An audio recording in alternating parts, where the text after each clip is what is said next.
आप सबको जय मसीह की। स्वागत है आपका आज के हमारे इस सेशन में एक खास विषय के साथ, जो प्रभु का आत्मा हमें बोझ देता है, जिस पर हम बात करें और जानें। खास तौर से युवाओं के लिए, वर्शिपर्स के लिए, प्रभु की आराधना वाले लोगों के लिए।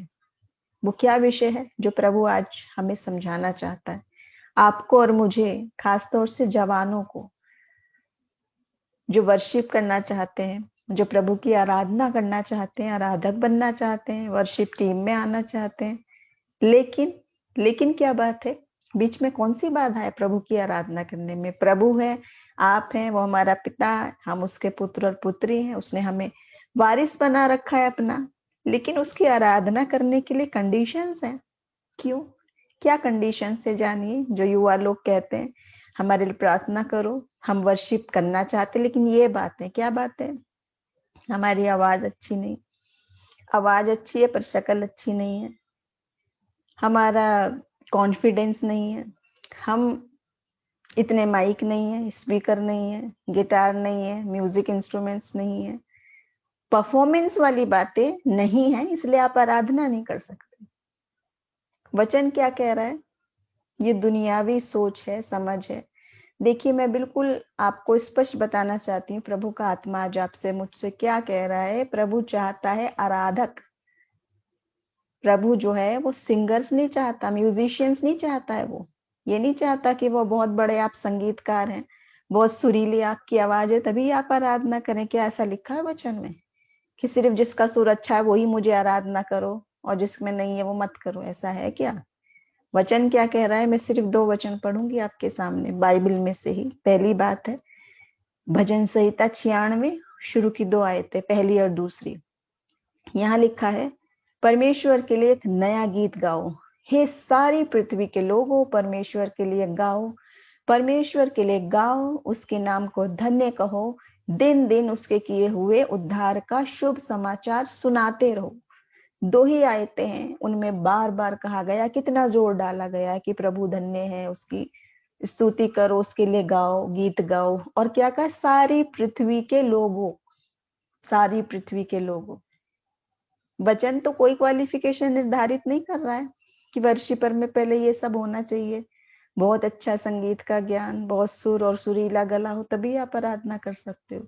जी हाँ, दुनिया में ऐसा हो सकता है कि कुछ लोगों की इस तरह से मान्यता हो, लेकिन जो आत्मिक लोग हैं, जो वचन के मुताबिक चलते हैं, वो तो जानते हैं कि प्रभु क्या चाहता है। आपकी आराधना उस तक पहुंचनी है, परमेश्वर की कर रहे हैं। आराधना अलग चीज है, परफॉर्मेंस अलग चीज है।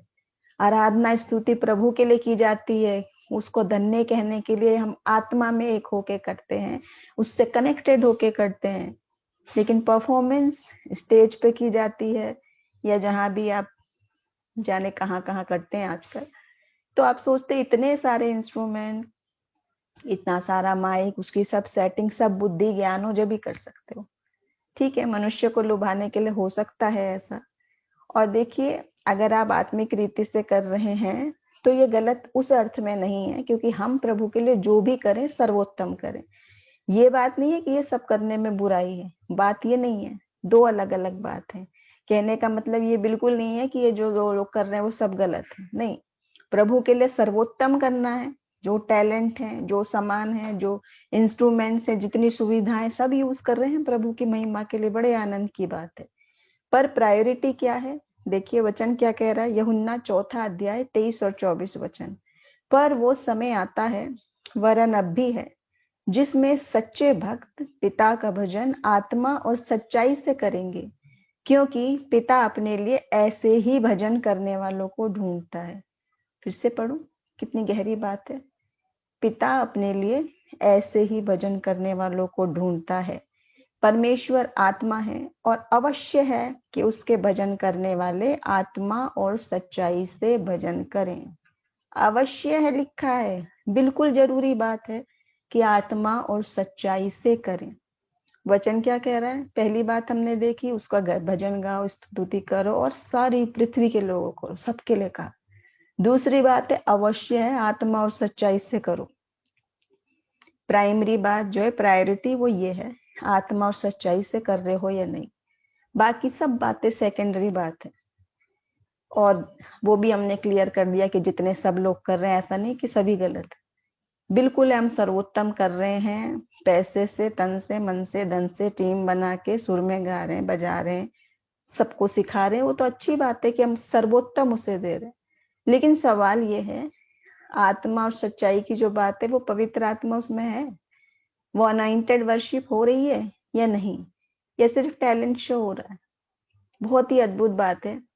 मैंने भी बहुत सारे लोगों से सुना है ऐसा कि वो ये कहते हुए पाए जाते हैं कि भाई तुम मत गाया करो, तुम्हारे बस की नहीं है, फलाने को तुम बजाया मत करो, तुम्हारा गड़बड़ है, तुम ये मत करा करो। वो ठीक है, अगर आपकी परफॉर्मेंस वो खराब कर रहे हैं तो उस रीति से आप कहते होंगे, लेकिन प्रभु सच्चे आराधक को ढूंढता है, ढूंढने जाता है उसको।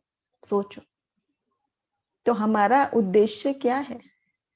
क्या हम म्यूजिशियंस बना रहे हैं अपने चर्च में, सिंगर्स बना रहे हैं कलीसिया में, अपने घरों में, परिवारों में, प्रेयर मीटिंग में, कि कौन गा सकता है, कौन बजा सकता है, उसको हम ढूंढते?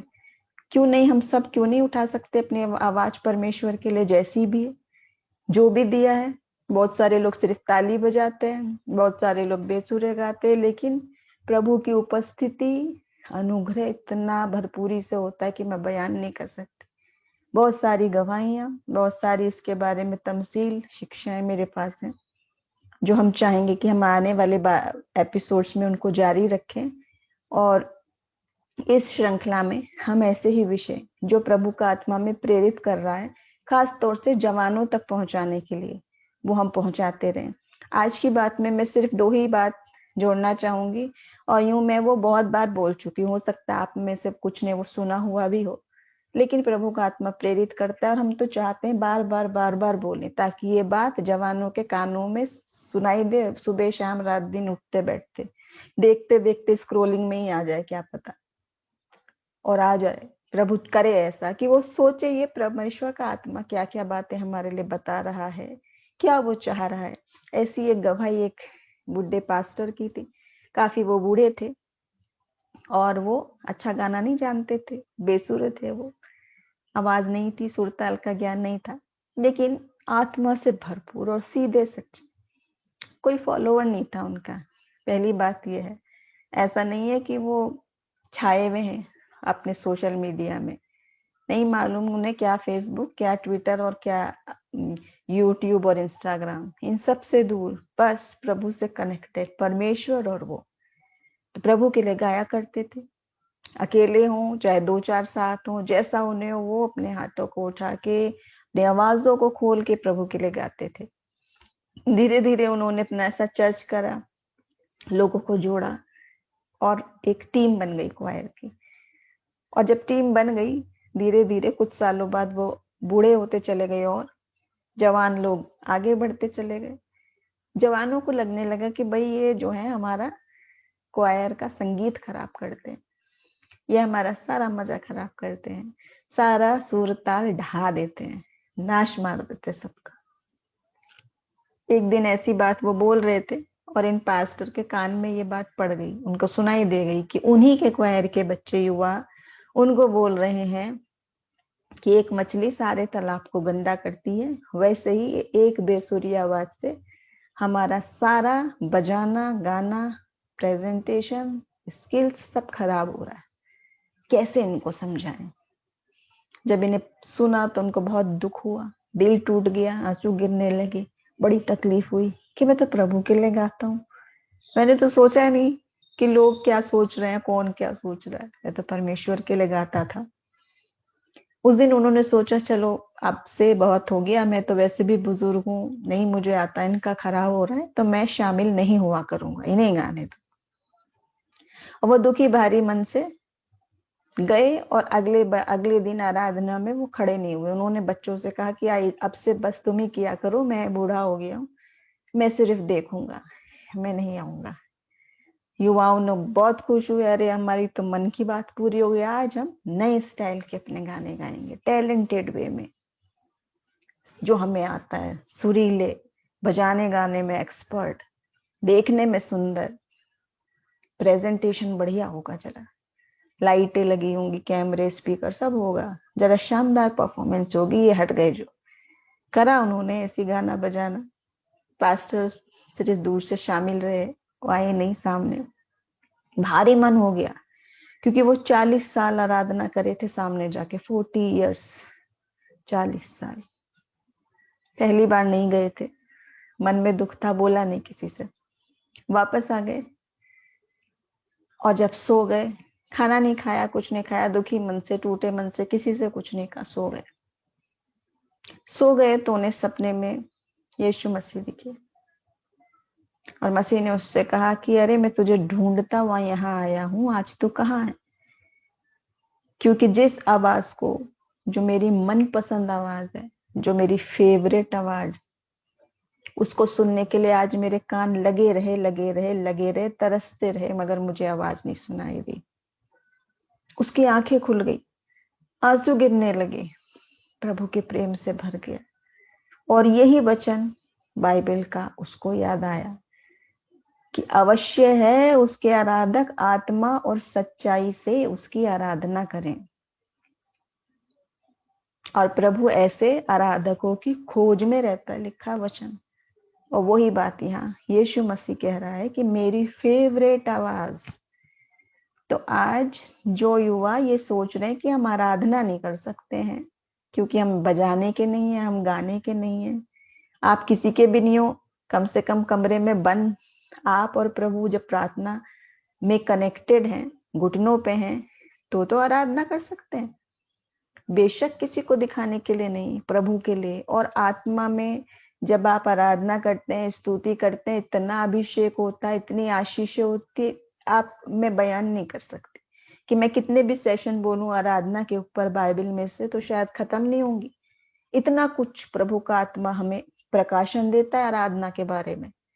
तो इसलिए जो युवा नहीं है ऐसी टीम में, तो कौन से बड़े दुख की बात है, वो तो होना या ना होना वो हमारा मकसद नहीं है। हमारा मकसद है प्रभु से हम कनेक्टेड हैं, उसकी आराधना स्तुति कर रहे हैं कि नहीं।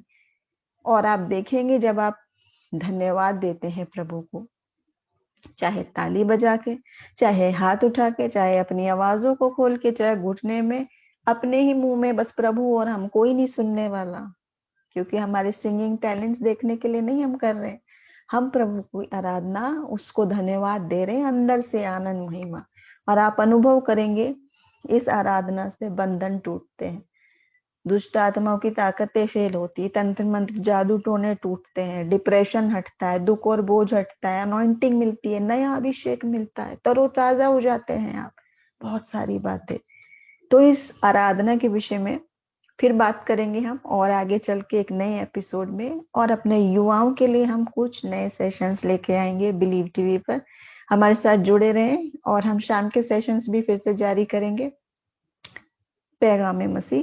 तो आप हमारे साथ जुड़े रहें और जवानों तक पहुंचाएं, ताकि परमेश्वर के वचन की सच्चाई, खरी बात, कठोर शिक्षा भी उन तक पहुंचे।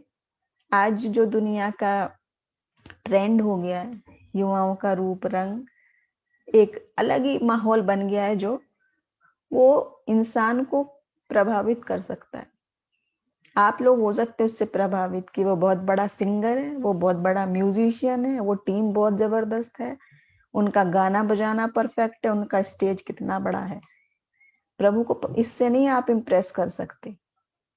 ये सब होने के बावजूद प्रभु की अनॉइंटिंग है कि नहीं, चमत्कार हो रहा है या नहीं, वहां प्रभु की आत्मा छू रही है या नहीं, शैतानी बंधन टूट रहे हैं आपके या नहीं, या सिर्फ जाके म्यूजिक शो अटेंड करके आ जा रहे हो आप। उन जगहों से अधिक प्रभु चाहता है कि आप जो कोई भी क्यों ना हो, वचन क्या कह रहे, सारी पृथ्वी के लोग नए गीत गाओ, धन्यवाद करो उसका, अपने हाथों को उठा के, अपनी आवाजों को उठा के। लेकिन मुख्य बात क्या है, ऐसे आराधक को ढूंढता है जो आत्मा और सच्चाई से करे, बस यही क्वालिफिकेशन मुख्य है। बाकी सब बातें दुनिया के लिए है। दुनिया की टीम में आप शामिल हैं या नहीं है, कोई फर्क नहीं पड़ता, कोई रुतबा इससे ऊंचा नीचा नहीं हो जाता, लोग इम्प्रेस्ड हो सकते।